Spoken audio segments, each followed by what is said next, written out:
Assalamualaikum warahmatullahi wabarakatuh. Salam dan bahagia.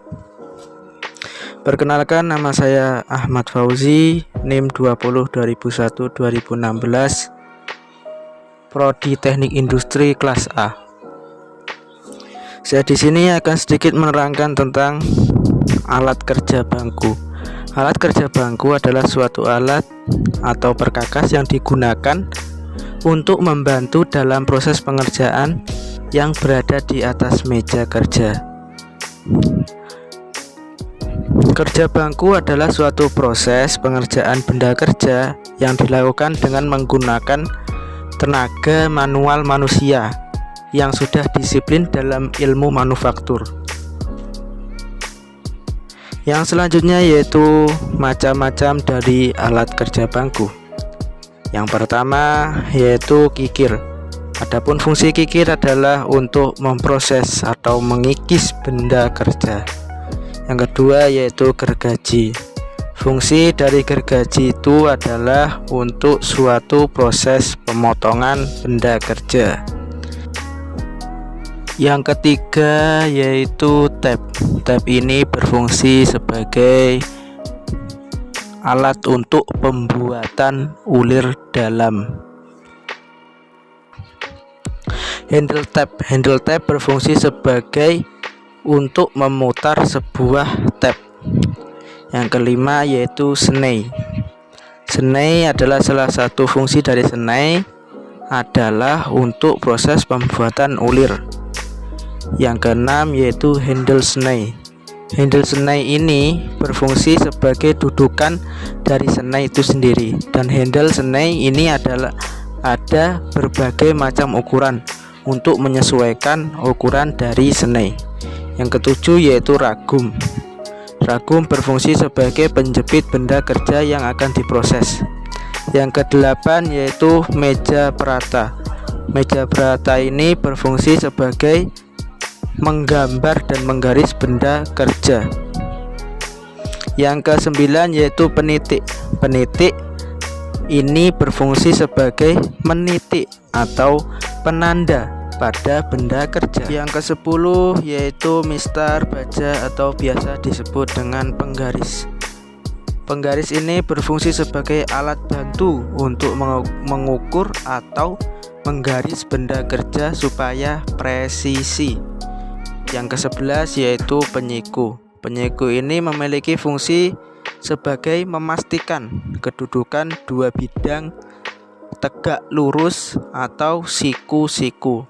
Yang ke-12 yaitu penggores.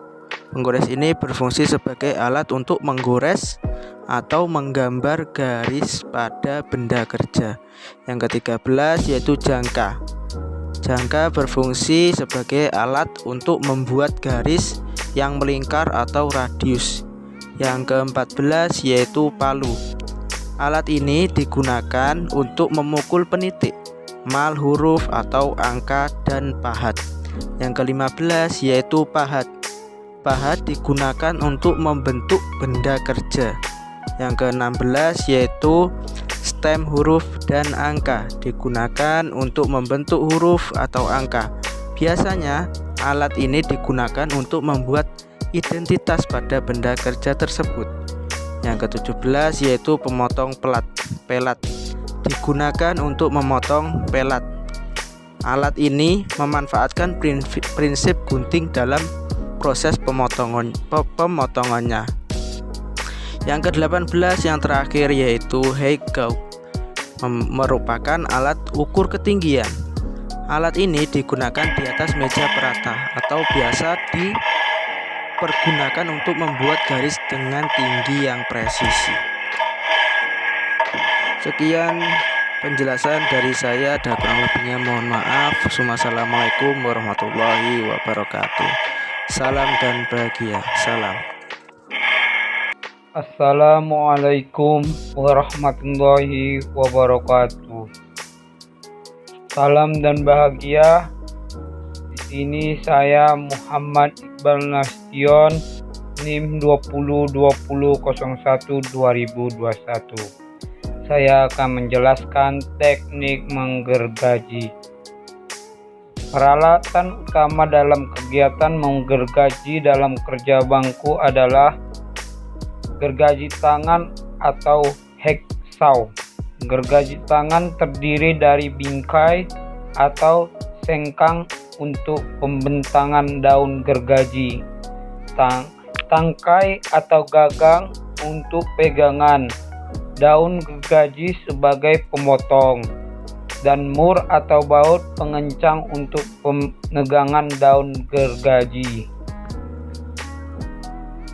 Gergaji ada yang dibuat dari pipa baja, baja pejal atau plat baja yang dibentuk bingkai. Gergaji harus kuat dan tidak mudah bengkok karena harus mampu menegangkan daun gergaji saat digunakan. Bingkai gergaji dapat menyesuaikan dengan panjang daun gergaji melalui bingkai yang dapat disetel atau melalui pilihan lubang yang ada pada baut penegang. Pada baut penegang pada umumnya dipasang baut kupu-kupu untuk mengencangkan daun gergaji. Daun gergaji tangan merupakan alat pemotong dan pembuat alur yang sederhana.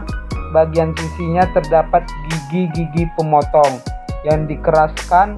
Bahan daun gergaji pada umumnya terbuat dari baja, perkakas, atau tool steel, baja kecepatan tinggi atau HSS atau high speed steel, dan baja tungsten atau tungsten steel.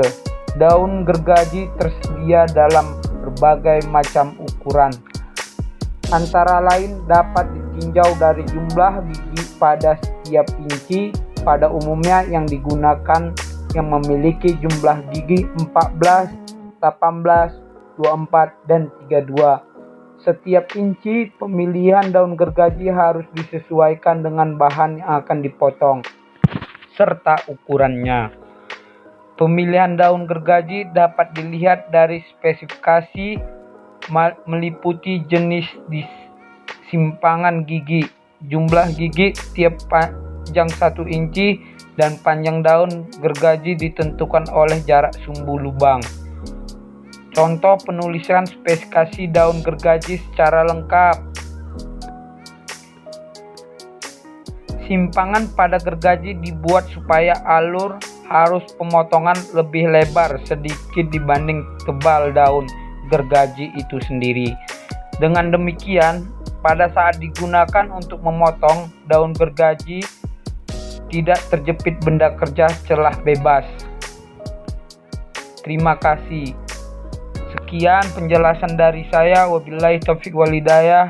Assalamualaikum warahmatullahi wabarakatuh. Salam dan bahagia. Assalamualaikum warahmatullahi wabarakatuh. Salam dan bahagia. Perkenalkan, nama saya Eka Ardiantama dengan NIM 20200012009. Di sini saya akan menjelaskan tentang teknik pengikiran. Pengertian teknik mengikir adalah salah satu kegiatan meratakan permukaan benda kerja hingga mencapai ukuran dan kehalusan tertentu dengan menggunakan kikir yang dilakukan dengan tangan. Dalam hal ini, untuk mendapatkan hasil pengikiran yang maksimal, diperlukan pemahaman tentang jenis dan karakteristik alat pengikis dan teknik-tekniknya. 1. Memilih dan menyiapkan tempat kerja. Tinggi tempat disesuaikan dengan bentuk daripada benda kerja yang akan dikerjakan. 2. Melemaskan sendi-sendi tangan. Posisi kerja memperlihatkan bagaimana kecakapan seseorang. Selama mengikir, benda berdiri di sebelah kiri benda kerja atau material yang posisi kaki tetap pada tempatnya. 3. Melakukan gerakan utama. Badan berdiri tegak pada posisi permulaan dan selanjutnya condong ke depan selama pengikiran berlangsung. 4. Penjepit benda kerja. Ragum atau catok adalah suatu peralatan yang dipakai untuk menjepit benda kerja. 5. Spesifikasi ragum. Pada umumnya, ragum terbuat dari besi tulang kenyal atau baja tuang. Yang terpenting dalam pengikiran adalah pemasangan ragum yang kuat. 6. Pemegangan kikir. Pemegangan kikir harus dipasang lurus dengan tangkai kikir dan kuat. Kikir yang dipakai harus berpegang atau bertangkai. Cara mengikir yang benar adalah 1. Posisi kaki. Selama mengikir, posisi berada di sebelah kiri ragum dengan kaki tetap pada tempatnya. 2. Gerakan badan dan lutut. Badan berdiri tegak dengan posisi awal dan selanjutnya dicondongkan ke depan selama gerakan berlangsung. Yang ketiga, memegang kikir. Tangan kanan memegang gagang kikir dengan teguh. Yang keempat, tekanan pada kikir. Tekanan yang diberikan pada kikir tergantung pada ukuran kikir dan benda kerja. Yang kelima, cara pemasangan ragum. Ragum adalah alat untuk menjepit benda kerja. Sekian yang dapat saya sampaikan. Wassalamualaikum warahmatullahi wabarakatuh. Salam dan bahagia.